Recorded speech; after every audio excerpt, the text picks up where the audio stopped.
সবকিছু পেয়েও আপনি কেন নামাজ পড়েন না? এই ঘটনাটা শুনে আপনি কেঁদে দিবেন। আমার রসুলের একজন সাহাবী ছিল, তার নাম হচ্ছে হযরতে তানহা রাদিয়াল্লাহু তাআলা আনহু। তখন তানহা প্রতিদিন আমার রসুলের পিছনে নামাজ পড়ে, দেখে সবার শেষে আসে, সবার আগে দৌড়িয়ে নামাজ শেষ হওয়ার সাথে সাথে দৌড়িয়ে চলে যায়। তখন অনেক দিন যাবত অনেক সাহাবী খেয়াল করে, তখন আমার রসুলকে সেই ঘটনা খুলে বলে ইয়া রাসূলুল্লাহ, হযরতে তানহা দেখি নামাজে সবার শেষে আসে এবং সবার আগে দৌড়িয়ে নামাজ থেকে সালাম ফিরানো মাত্র চলে যায়, ব্যাপার কি? তখন আমার রসুল তানহাকে ডাকলো।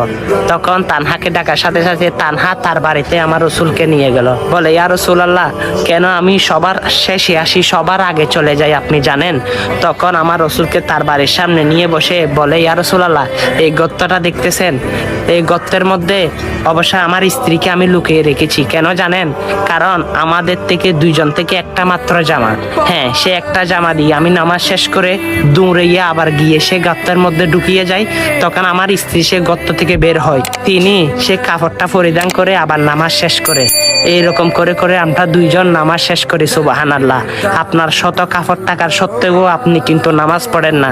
দেখেন তানহা কত সুন্দর করে একটা কাপড় দিয়ে তারা স্ত্রী এবং স্বামী একসঙ্গে নামাজ পড়ে। সুবহানাল্লাহ, সুবহানাল্লাহ। তখন আমার রসুল সে ঘটনা দেখে চুইটা চোখের পানি ছেড়ে দিয়ে বলে, হে তানহা, আমি বুঝে গেলাম, হ্যাঁ তুমি আমার সঙ্গে একসঙ্গে জান্নাতে থাকবে, তুমি জান্নাতি। সুবহানাল্লাহ। আমার রসুল জান্নাতে সার্টিফিকেট দিয়ে দিল। আল্লাহু আকবার। হ্যাঁ, কোন নামাজ ছেড়ে দিচ্ছেন? এত কিছুর পাওয়ার পরেও সে রবের ইবাদত করতেছেন না, কিছু তো করেন নাই।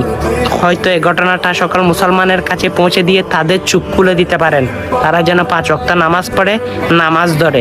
ভিডিওটা সকলের কাছে পৌঁছে দিবেন। আমিন।